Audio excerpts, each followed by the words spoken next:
امام حسین کے ساتھ امام حسین کے 4 بھائی تھے کربلا میں. کتنے؟ بول کے بتائیں. حضرت علی کے 4 بیٹے، عباس بن علی جن کو حضرت عباس کہا جاتا ہے نا، علمدار، یہ حضرت علی کی دوسری زوجہ میں سے. عباس بن علی بھی تھے اور ابو بکر بن علی بھی تھے، عمر بن علی بھی تھے، عثمان بن، یہ حضرت علی کے بچوں کے نام ہیں. یہ آپ کے شہزادے امام حسین کے ساتھ شہید ہوئے. ان کا نام صرف اس لیے نہیں لیا جاتا کہ ان کا نام خلفائے ثلاثہ کے نام پہ، حضرت علی نے اپنے یاروں کے نام پہ رکھا ہے تو تم نے کربلا کے میدان سے خارج کر دیا. یہ تینوں شہزادے حضرت جناب سیدنا امام حسین کے ساتھ تھے، یہ بھی شہید ہوئے. حضرت جناب زینب امام حسین کی سگی بہن ہے. ان کے 2 بچے تھے، اون و محمد. جب امام حسین میدان میں جانے لگے تو جناب زینب بچوں سے کہنے لگی نہ، پہلے بھائی نہیں جائے گا، پہلے بھانجے جائیں گے. 2 بچے شہید ہوئے. حضرت قاسم بن حسن امام حسن کے بیٹے تھے. وہ جب میدان میں جانے لگے تو امام حسین نے کہا نہیں بھائی تو نہیں جائے گا، تو میرے بھائی کی نشانی ہے، میں جاؤں گا. تو حضرت قاسم بن حسن نے ایک تعویذ کھول کے دیا کہ ابا جی میرے والد نے کہا تھا جب بڑی مشکل آ جائے تو تعویذ کھول کے دیکھنا. تو آج بڑی مشکل آئی ہے تو میں نے تعویذ کھولا ہے، تو یہ دیکھیں کیا لکھا ہے. یہ تو رکا ہے، تعویذ ہے ہی نہیں. جب کھول کے دیکھا تو اس پہ لکھا تھا قاسم اگر حسین پہ کوئی کڑا وقت آ جائے تو بیٹے کے آگے آگے رہنا، اگر کڑا وقت میرے بھائی پہ کبھی آ جائے نا دیکھنا اس کے آگے آگے چلنا، اسے حسن کی کمی نہ محسوس ہو. پائیاں جیا ساک نہیں کوئی جے وچ خار نہ ہوئے. سیدنا امام حسین پہلی دفعہ کربلا میں اس وقت روئے جب یہ رکا. آپ نے دیکھا تو فرمایا ٹھیک ہے، اگر حسن کی یہ وصیت ہے تو میں نے زندگی میں اگر ان کی ہر بات مانی ہے اب بھی مانوں گا، تمہیں اجازت ہے.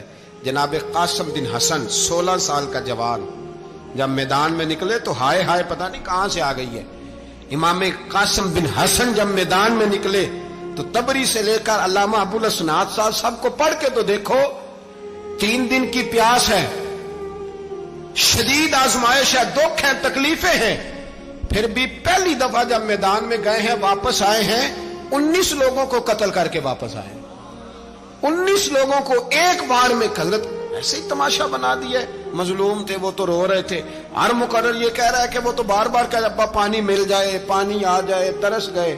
خدا کا خوف کرو، یہ دلیر لوگ تھے. ان کی باتیں آج بھی پڑھ کے دلیری پیدا ہوتی ہے، دلیری پیدا ہوتی ہے، دلیری. سناؤ قصہ خیبر کو تمامی اپنے بچوں کو. علی کی داستان سن کے دلوں سے ڈر نکلتا ہے. علی کی داستان سن کے دلوں سے یہ جو بچے ڈر رہے ہیں نا، وہ چمگادڑ آ گئی، کاکروچ آ گیا، یہ خوف نکل جائے گا اگر حضرت قاسم بن حسن کی بات سنیں گے. درجنوں لوگ آپ نے قتل کیے. ایک دفعہ آئے کہا چاچا یزید کا لشکر تو بڑا ہی بزدل ہے، اگر چند قطرے پانی میرے حلق سے گزرے تو میں سارے کاٹ کے لے آؤں گا آپ کے پاس، چند قطرے. لیکن تھوڑی دیر گزری، عمر بن سعد کہنے لگا اکیلے اکیلے جاؤ گے تو علی کا پوتا ہے، یہ سب کو مار دے گا، اکٹھے جاؤ. چاروں جانب سے تیر برسے. ایک تیر لگا آ کے گردن کے پیچھے، بس جناب سیدنا قاسم بن حسن گھوڑے سے نیچے گرے. تو جناب زینب حوصلہ کر کے آنسو سمیٹ کے کہنے لگی میں دیکھ رہی ہوں پردے کے پیچھے سے حسین میرے بھائی کا بیٹا گر گیا ہے، جا اسے اٹھا کے لا. حضرت امام حسین ان کو اٹھا کے لائے تو امام حسین نے سینے سے لگایا ہوا تھا تو ان کے پیر، ان کا قد لگتا تھا امام حسین سے زیادہ ہے. اٹھا کے لایا، لٹا دیا گیا. امام حسین کے اپنے بڑے بیٹے میدان میں نکلنے کو علی اکبر نام ہے. جب جن لوگوں نے حضور کو نہیں دیکھا تھا وہ جب کہتے نا ہم نے نبی پاک کا دیدار نہیں کیا تو بتاؤ کس طرح کے تھے، تو بتایا جاتا تھا کہ جناب علی اکبر کا دیدار کرو، ہم شبیہ مصطفیٰ. اور جب وہ گلیوں میں نکلتے تھے تو عورتیں چھتوں پہ چڑھ جاتی تھیں. جناب علی اکبر رضی اللہ تعالیٰ عنہ تلوار لے کے میدان میں نکلے. جوان بیٹے دینے بڑے مشکل. او یارو رٹا کیا ہے یہ تو بتاؤ کہ ظالم آدمی حکمران ہے. یار یہ رٹا ہے، ایک ظالم کا رستہ روکنا ہے. اس رٹے کے لیے ہم شبیہ مصطفیٰ جناب سیدنا امام علی اکبر میدان میں نکلے. بڑے لوگ مارے، بڑے. پھر ایک تیر ان کے بھی گلے میں لگا اور جب وہ گرے نا زمین پہ تو حضرت امام حسین دوڑ کے آئے، دوڑ کے، اور جب تشریف لائے تو ان کے گلے سے تیر کھینچا تو ایک جملہ لکھا ہے صاحب تبری نے، اس نے حد کر دی، کہنے لگے تیر کھینچا تو امام حسین کی آنکھوں میں آنسو آئے، کہنے لگے کاش جناب ابراہیم آج میرے سامنے ہوتے تو میں انہیں کہتا کہ آپ نے تو بیٹا ذبح کرتے وقت آنکھوں پہ پٹی باندھی تھی، دیکھو میں کھلی آنکھوں سے بچے ذبح کر رہا ہوں، کھلی آنکھوں، کاش جناب ابراہیم خلیل ہوتے تو انہیں کہتا۔ جناب علی اکبر بھی شہید ہوئے، حضرت علی اصغر کو تو اچانک اٹھایا تھا امام حسین، باہر نکلے تو گردن پہ تیر لگا تو 6 مہینے کا بچہ وہ بھی شہید ہوا، خون اچھالا آسمان کی طرف تو کہا مولا دیکھ لے میں نے 6 مہینے والا بھی نہیں بچایا، وہ بھی دے دیا ہے۔ پھر حضرت عباس کو بیٹیوں نے کہا کہ اب نہ، کچھ کہتے ہیں پہلے شہید ہوئے، کچھ نے لکھا بعد میں، کہ اب ہم سے پانی کے بغیر نہیں رہا جاتا، تو جناب عباس پانی کا مشکیزہ لے کے نکلے، باہر نکلے، ایک ہاتھ کٹا، دوسرے پہ مشکیزہ وہ بھی کٹا۔ دیکھ لو میں پس منظر پہ ہوں ابھی تک، میں بتا رہا ہوں کہ جہاد کس کے خلاف تھا؟ ظالم حکمران کے خلاف، ظالم کافر کے خلاف نہیں، مشرک کے خلاف نہیں۔ حضرت امام حسین رضی اللہ تعالیٰ عنہ نے ہر جگہ ایک ہی بات کی کہ یزید شرابی ہے تو بچے کٹوا دوں گا، شرابی کو ووٹ، یہ ایک نہیں، ہر کتاب میں یہی لکھا، ہر کتاب میں، اور ہر مسلک کی کتاب۔ یزید چونکہ مجرے دیکھتا ہے، رنڈیوں کا ناچ دیکھتا ہے، بچے کٹوا دوں گا، اس کے ہاتھ میں ہاتھ۔ امام حسین نے فرمایا چونکہ اللہ کی حدوں کو توڑتا ہے، حقوق اللہ پامال کرتا ہے، حدود اللہ، بچے کٹوا دوں گا لیکن اس کے ہاتھ میں ہاتھ۔ سارا دن خود مجرا دیکھنا اور 10 محرم کو 2 دیگیں پکا کے حسینی بن جانا، سارا سال خود گند مند کرنا، شرابیوں کے ساتھ رہنا اور 10 محرم کو 2 آنسو بہا کے یاد رکھنا۔ میں ہمیشہ کہتا ہوں، پھر کہہ رہا ہوں، جس کے موبائل میں گندے گانے ہیں، گند دیکھتا ہے، شرابی کبابی کا سپورٹر ہے، ووٹر ہے، یا مجرے دیکھتا ہے آتا جاتا ہے، وہ یاد رکھے قیامت میں امام حسین کا ہاتھ ہوگا، اس کا گریبان ہوگا۔ ہم سے نہ رقم ہوں گے قصیدے یزید کے، ہم لوگ تو حسین کے سیرت نگار۔ حضرت عباس بازو کٹا، پھر پانی تو بھر لیا تھا، لا نہ سکے، پھر گردن کٹی تو شہید ہوئے۔ بچوں کی بھی شہادت ہوئی، پر جب ان کا لاشا اٹھایا تو امام حسین کہنے لگے مولا اب نہ حسین کی کمر کمزور ہو گئی ہے، اب کمزور ہو، اور بھائی ایک میت ہو جائے تو 4-5 دن تو پوری آنکھیں نہیں کھلتی، کیسا جری خاندان ہے۔ تھوڑی دیر گزری تو امام علی مقام نے پٹکا باندھا، سر پہ دستار باندھی، مولا علی کی تلوار پکڑی، نبی پاک کا امامہ باندھا اور گھوڑے پہ سوار ہوئے تو کہنے لگے زینب گھر تیرے حوالے اور میں اللہ کے حوالے، گھر تیرے حوالے اور میں، اور پھر امام حسین نکلے، امام علی مقام نکلے۔ راوی کہتے ہیں کہ یہ جلوہ پہلے بھی بڑے سونے تھے، پر آج جو رنگ دیکھا وہ کبھی نہیں دیکھا۔ کیا انداز تھا، جدھر جاتے نعرہ لگاتے تو حد ہو جاتی۔ اتنے لوگ امام حسین نے کاٹے، اتنے کاٹے، پھر واپس پلٹ کے آئے اور کہنے لگے زینب ذرا پردے کے پیچھے سے دیکھ تو صحیح میری بہن، ان بزدلوں کو جرت ہی نہیں ہو رہی حسین کے مقابلے میں آنے، ایک دوسرے کو دھکا دیتے، تو جا تو جا، پھر اکٹھے وار ہوئے۔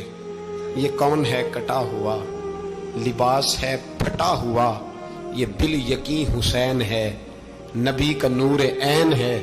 پھر چاروں جانب سے تیر برسے تو امام علی مقام چونکہ نماز کا وقت ہو گیا تھا، اترے گھوڑے سے، خون بہ رہا تھا، گرم ترین ریت سے تیمم کیا، سر سجدے میں رکھا، اور جب شمر آپ کی گردن کاٹنے لگا تو کہنے لگے ٹھہر جا ذرا رب سے ایک بات کر لینے دے، اور پھر بولے امام حسین، کہنے لگے مالک تو اب بتا کہ حسین سے راضی ہے کہ ناراض ہے، تو بتا۔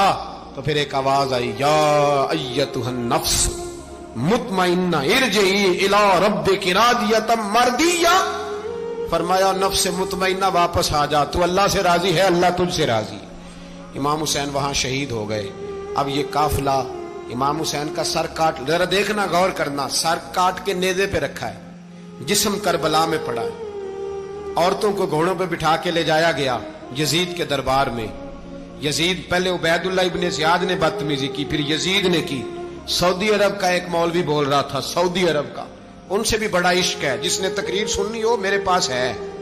ہمیں لوگ مشورے دیتے ہیں کہ جو یزید کو اچھا کہے اور حسین کو باغی کہے اس کو ہم امام مان لیں، اس بے شرم بے حیا کو جو نبی پاک کے گھرانے کے بارے میں بکے، اسے امام سعودی عرب میں مسجد نبی میں درس دینے والا جس نے تقریر سننی ہو میرے پاس ہے، وہ کہتا ہے یزید تو بڑا اچھا آدمی تھا، اس نے تو بڑی خدمت کی، تو میں نے اسے کہا رشتہ داری کر لیا یزید کے ساتھ، قریب ہو جا۔ شرم نہیں آتی؟ آج بھی نبی پاک کا دل دکھاتے ہو، حیا نہیں آتی، خیال نہیں آتا؟ اور لوگ گھر میں بیٹھ کے باتیں کرتے ہیں، کہتے ہیں جی جو بیت اللہ میں ہو وہ بھی برا ہو سکتا ہے۔ بیت اللہ میں تو 360 بت بھی تھے، وہ اچھے تھے۔ مدینے میں تو 360 منافق بھی رہے، پوری سورہ منافقون نازل ہوئی، وہ اچھے تھے۔ عجیب تماشا بنا دیا لوگوں نے مذہب کا۔ کہتا ہے یزید نے تو بڑی خدمت، تو عبید اللہ ابن زیاد نے قتل کیا۔ بے شرمو، اگر عبید اللہ ابن زیاد نے بھی قتل کیا تھا تو حکومت کس کی تھی؟ تو پھر یزید نے عبید اللہ ابن زیاد کو سزا کیوں نہیں دی؟ بلکہ ایک جگہ 2 گورنریاں دی اس کو، یہ حال کیا۔ بلکہ سنو کہ یزید چھڑیاں مار رہا تھا، چھڑیاں امام حسین کے لبوں پہ۔ تو نعمان بن بشیر صحابی تھے، بول پڑے، کہنے لگے یزید بدبخت، ہاتھ پیچھے اٹھا، مجھے اللہ کی عزت کی قسم میں نے سینکڑوں بار نبی پاک کو ان ہونٹوں کو چومتے دیکھا ہے۔ حضرت جناب زینب عورتوں کے مجمع میں پیچھے ہو کے بیٹھی ہیں۔ یزید کے پاس جب پہنچا لشکر تو یزید کہنے لگا دیکھو اللہ نے مجھے عزت دی اور میرے مخالفوں کا کیا حال ہوا۔ تو بی بی زینب بول پڑی، اتنے صدمے سہے پر آواز توانا ہے، جاندار ہے، جاندار۔ ہمارا کسی بندے سے جائیداد کا رٹا نہیں، ہم تو چاہتے ہیں امت اکٹھی ہو جائے، لیکن جو بندہ نبی پاک کی ماں کو دوزخی کہے، حضور کے باپ کو جہنمی کہے، یزید کو امیر المومنین کہے، اس کے ساتھ اتفاق رائے کر لیا جائے، یہ مذہب ہماری سمجھ میں نہیں آتا، بالکل نہیں آتا، قطعاً نہیں ہماری سمجھ میں آتا۔ کیسے اتحاد کر لیا جائے؟ یہاں تو میرے بھائی جو ہمارے ابا کا مخالف ہو اس سے اتحاد نہیں ہوتا، اور جو نبی پاک کے والد کو دوزخی کہے اس سے اتحاد ہو جائے۔ کہتے ہیں جی وہ جی اتنی فرقہ واریت ہو گئی، ہم کس مسجد میں جائیں؟ 60 پارٹیاں پاکستان میں رجسٹرڈ ہیں جو الیکشن لڑتی ہیں، کبھی کسی بندے کو ٹینشن نہیں ہوئی کہ کس کے پاس جائیں کس کے پاس نہ جائیں، کبھی نہیں کوئی بولا کہ اب وہ بھی کھڑا ہو گیا، وہ بھی، کوئی ٹینشن نہیں۔ مذہب کی باری ٹینشن ہو جاتی ہے، اتنا بڑا مذہب ہوتا ہے بھائی، غلط بندے بھی آ جاتے ہیں بیچ میں، تھوڑا پہچان کے چلنا پڑتا ہے صحیح کون ہے اور غلط۔ اور یہی تو ہمیں امام حسین نے بتایا ہے کہ مذہب کے اندر ہی تم نے شناخت کرنی ہے کہ بندہ ٹھیک کون ہے اور بندہ غلط۔ یہی تو کربلا ہے، یہی تو امام حسین نے بتایا، کفر اسلام نہیں، حق اور باطل۔ تو سمجھیے گا حضرت سیدہ زینب نے جب سنا نا کہ یہ کہہ رہا ہے کہ مجھے اللہ نے عزت دی، تو جناب زینب بولی، نعمان بن بشیر کہتے ہیں بی بی بولی، اتنے صدمے ہیں پر جناب زینب بولی اللہ اکبر، اس انداز میں بولی کہ پہلے قرآن مجید کی آیت پڑھی، کہنے لگی وَتُعِزُّ مَن تَشَاءُ وَتُذِلُّ مَن تَشَاءُ بِيَدِكَ الْخَيْرُ إِنَّكَ عَلَىٰ كُلِّ شَيْءٍ قَدِيرٌ۔ اور پھر کہنے لگی یزید تو بکتا ہے، کہتا ہے کہ تو عزت والا ہو گیا، یہ تیری حکومت ہے، 4 دن گزرنے دے، تجھ پہ کوئی لعنت بھی نہیں برسائے گا، اور میرے بھائی کا قیامت تک ممبروں میں اور خطبوں میں ذکر ہوا کرے گا، وقت گزرنے دے۔ جب جناب بی بی زینب بول رہی تھی تو حضور کے ایک نابینا صحابی پاس بیٹھے تھے، جناب نعمان بن بشیر کا ہاتھ ہلایا، ہلا کے کہنے لگے کیا علی آ گئے؟ تو علی کی آواز لگتی ہے، جبریل امی بول رہے ہوں جیسے، حکمت کے گوہر رول رہے ہوں جیسے، دربار دمشق میں بی بی زینب کا خطاب، منبر پہ علی بول رہے ہوں جیسے۔ میرے بھائی بس کربلا والا قافلہ تو مدینے پہنچ گیا، 3 سال یزید نے حکومت کی، شرابیں عام ہو گئی، مکے پہ حملہ ہوا، خانہ کعبہ کا غلاف جلا، مدینے پہ اس نے حملہ کیا، 3 دن مسجد نبوی میں اس نے گھوڑے باندھے، مسجد نبوی میں صحابہ کو نکال کے اپنا اس نے امام مقرر کیا، لیکن پھر امت نے اسے قبول نہ کیا، پھر وہ رسوا ہوا اور آج تک وہ رسوا ہے۔ لیکن امام حسین کا نام کل بھی زندہ تھا اور آج بھی۔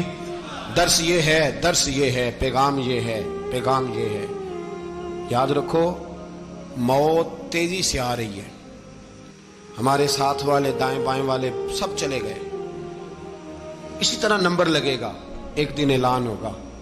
ضمیر کے قیدی بن کے زندگی نہ گزارو، بالکل نہ گزارو، یہ تھوڑی سی زندگی ہے، دنیا سجن المومن۔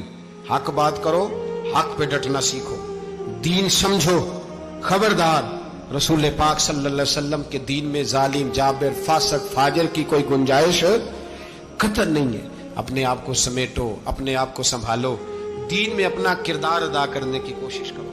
دین طلب کرتا ہے ہم سے کہ ہم نے دین کو کیا دیا ہے. امام حسین نے سارا گھرانہ دین کے لیے دے دیا. ہمارا جو بچہ کسی کام کا نہیں رہتا اسے مدرسے داخل کراتے ہیں. ہم نے دین اتنا کمزور کر دیا ہے کہ عالم اگر شور نہ کریں، عالم اگر شور نہ کرے، زور نہ کرے، گھٹن والا ماحول ہو گیا. مذہب کی پوزیشن کمزور کر دی. اب جہاں تک اس بات کا تعلق ہے جی فرقے ہو گئے، تو میرے بھائی یہ کوئی اتنی خطرناک بات ہے، یہ کوئی اتنا مشکل معاملہ نہیں ہے. یہ تو امام حسین نے بتا دیا تھا کہ یزید کے طور پر ایک غلط فرقہ کھڑا ہو گیا ہے، لہذا اس کا مقابلہ کرنا ہے. اس میں کوئی بری بات ہے؟ لیکن ایک سبق ہے بزرگوں کا کہ اگر سچی بات بھی نہیں کرنی تو پھر اس منبر کا حق ادا نہیں ہوتا. جو سچ بولے وہ حسینی ہے، جو ظالم کے سامنے کھڑا ہو جائے وہ حسینی ہے. جو مصلحت کوش ہو، جو کہے ٹائم نہیں، گراؤنڈ ریالٹی نہیں، حالات نہیں.